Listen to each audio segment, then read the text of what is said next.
sentenced him to life in prison for the killing. In 2016, Warren and Dakota White stabbed and strangled Poss and buried his body in woods outside Perry. The two teens testified against each other, each one saying the other was mostly responsible. White is also serving a life sentence without parole.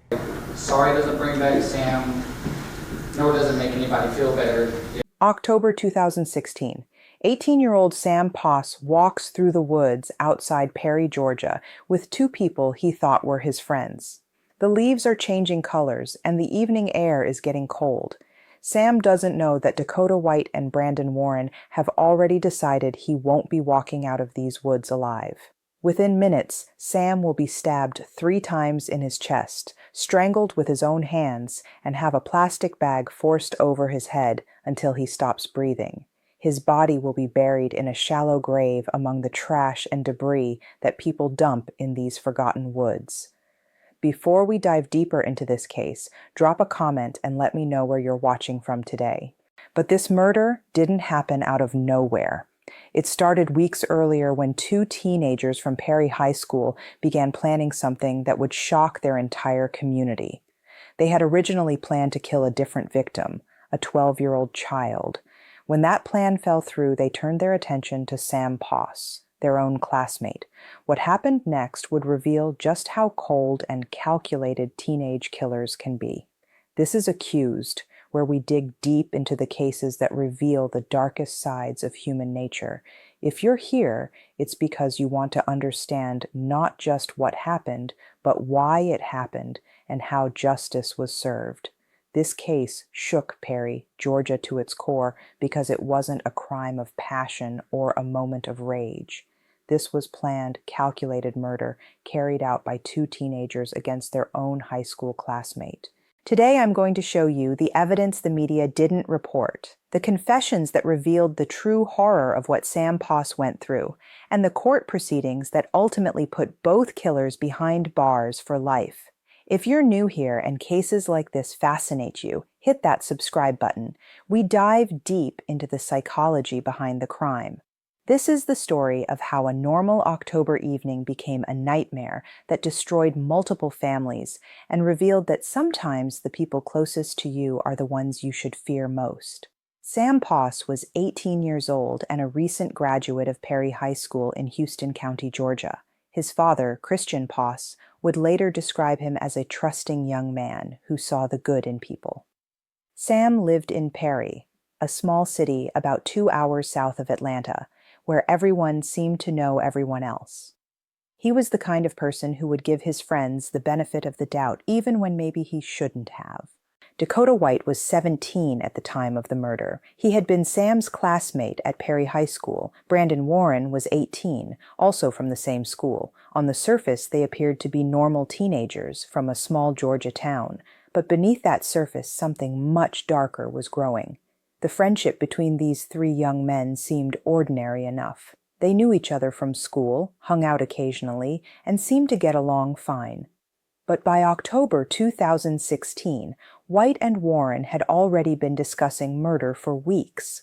They had originally planned to kill a 12-year-old child in Perry, but when that plan didn't work out, they needed a new victim. Sam Poss, trusting and available, became their target.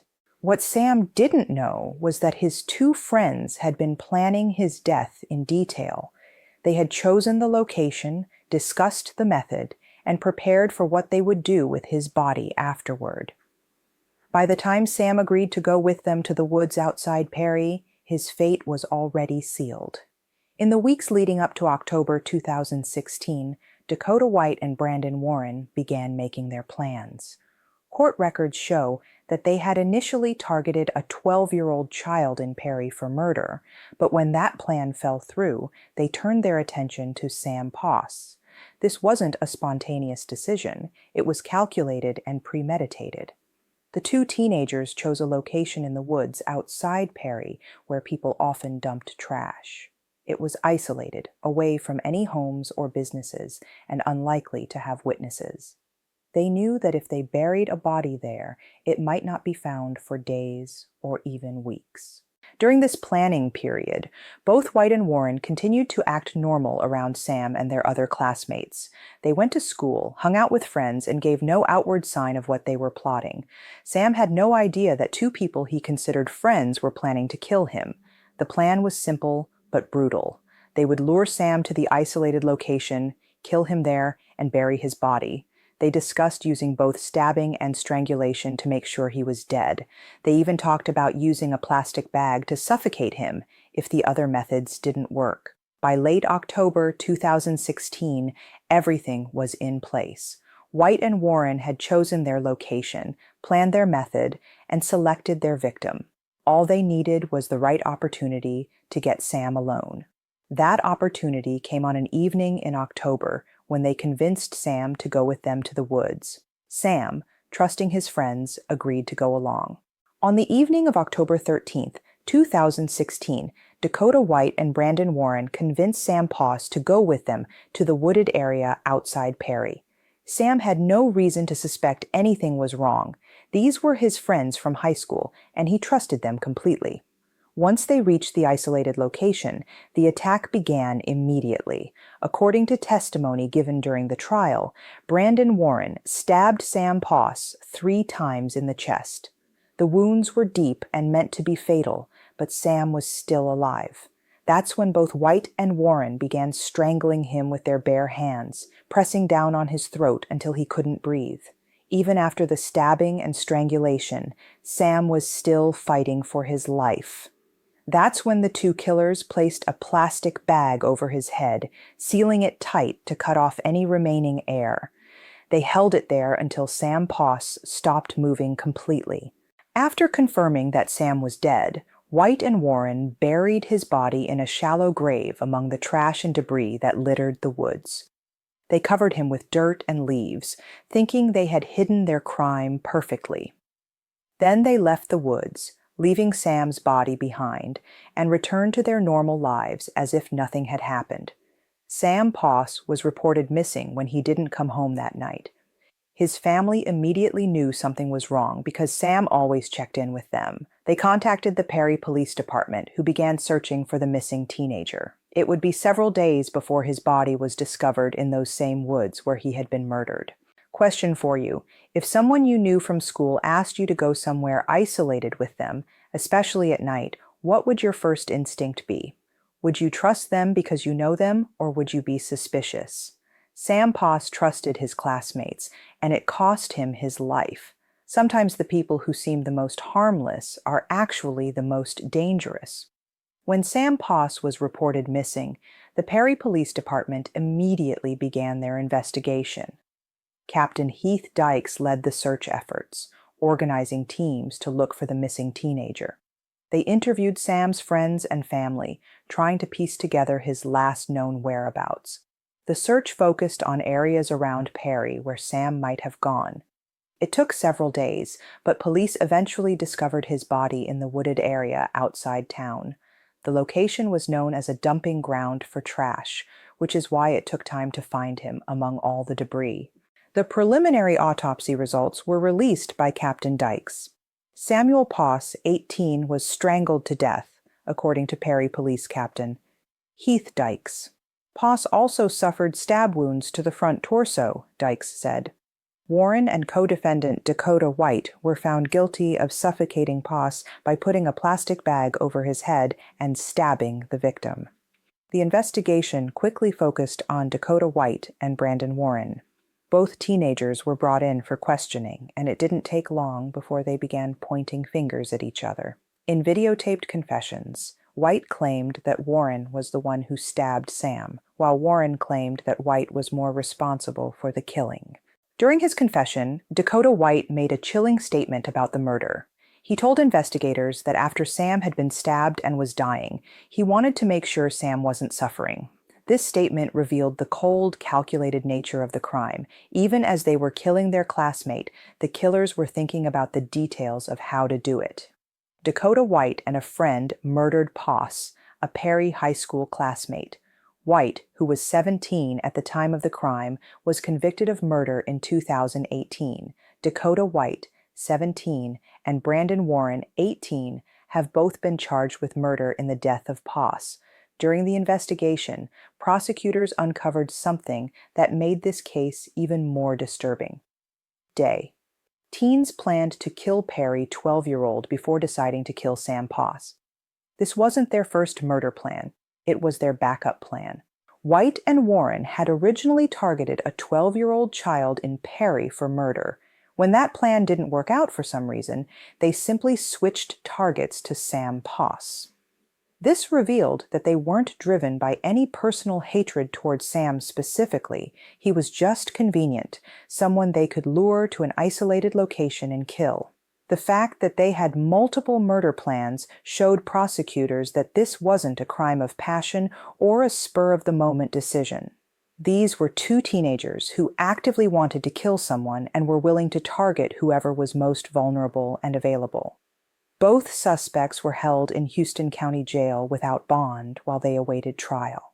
The community of Perry was shocked to learn that two local teenagers had planned and carried out such a brutal murder of their own classmate. The case gained statewide attention as people tried to understand how two seemingly normal high school students could become cold-blooded killers. The evidence against both White and Warren was overwhelming. They had confessed to the crime, their stories matched the physical evidence found at the scene, and there was clear premeditation involved. Prosecutors prepared to seek the maximum penalty available under Georgia law. Dakota White's murder trial began in May 2018 in Houston County Superior Court. The case drew significant media attention as the community watched to see justice served for Sam Poss. I wanted to make sure he was dead and wasn't in pain. Day 1 of Dakota White murder trial. The prosecution presented a strong case built on White's own confession and the physical evidence found at the crime scene. They showed the jury the videotaped confession where White described in detail how he and Warren had killed Sam Poss. The confession was particularly damaging because it showed White's cold, calculating attitude toward the murder. In the video, he went on to tell them that he and co-defendant Brandon Warren were together on the evening of Poss' disappearance, and alleged that Warren killed Poss by stabbing him 3 times in an attempt to carry out a suicide pact. White then described how he and Warren strangled Poss, with the confession revealed that White had tried to frame the murder as some kind of suicide pact, but the evidence clearly showed it was premeditated murder.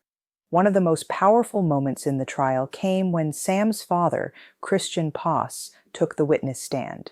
His testimony about losing his son and the impact on their family brought the human cost of this crime into sharp focus for the jury. The two teens testified against each other, each saying the other was mostly responsible. Both White and Warren tried to minimize their own involvement while blaming their co-defendant, but the evidence showed they had worked together to plan and carry out the murder. The defense tried to argue for lesser charges or reduced sentences, but the evidence of premeditation was too strong. The prosecution successfully showed that this was malice murder, a planned, intentional killing carried out with malice aforethought. After hearing all the evidence and testimony, the Houston County jury reached their verdict quickly. They found Dakota White guilty on all charges. Following trial in May 2018, a Houston County jury convicted White of malice murder, felony murder, aggravated assault, 2 counts, concealing the death of another, and tampering with evidence. The conviction covered every aspect of the crime, from the actual killing to the cover-up afterward. The sentencing hearing took place in September 2018. A Houston County judge gave him life with no possible parole, ruling that White was irreparably corrupt and could not be rehabilitated. The judge's use of the phrase irreparably corrupt was particularly significant because it meant the court believed White could never be reformed or safely released back into society. Warren was also sentenced to life in prison without the possibility of parole. Both killers received the harshest sentence available under Georgia law for their crimes. At last month's 2-day sentencing hearing, the main point of discussion was the topic of parole. The court had to decide whether these teenage killers should ever have the possibility of being released from prison. Given the brutal, premeditated nature of the crime and the complete lack of remorse shown by both defendants, the judge ruled that life without parole was appropriate. The families of both the victim and the defendants were forever changed by this case. Sam Poss's family lost their son to senseless violence. The families of White and Warren had to face the reality that their children were capable of cold-blooded murder. Both White and Warren appealed their convictions and sentences to the Georgia Supreme Court, but those appeals were unsuccessful. The Georgia Supreme Court today of Dakota Lamar White in the murder of Samuel Poss. Today, Sam Poss is remembered by his family and the Perry community as a young man whose life was cut short by senseless violence. He was 18 years old with his whole life ahead of him when two people he trusted decided to take that life away for no real reason other than their own desire to kill. Dakota White and Brandon Warren are currently serving life sentences in Georgia State Prison. They will never be eligible for parole, meaning they will spend the rest of their lives behind bars for what they did to Sam Poss. White is housed at Smith State Prison, where he will remain until he dies. The case raises difficult questions about how two teenagers from a small Georgia town could plan and carry out such a brutal murder of their own classmate. There was no clear motive beyond their apparent desire to kill someone, anyone. Sam Poss was targeted not because of who he was, but simply because he was available and trusting. What makes this case particularly disturbing is the level of planning involved. This wasn't a fight that got out of hand or a robbery gone wrong. This was two people who decided they wanted to commit murder and then methodically planned how to do it. They chose their location, selected their victim, and carried out their plan with cold precision. Sam Poss was 18 years old. He trusted the wrong people, and it cost him everything. He deserved so much better than the violent end his classmates gave him. His memory lives on through his family and everyone who knew him as the trusting, good-hearted young man he was before two killers decided to take his life away.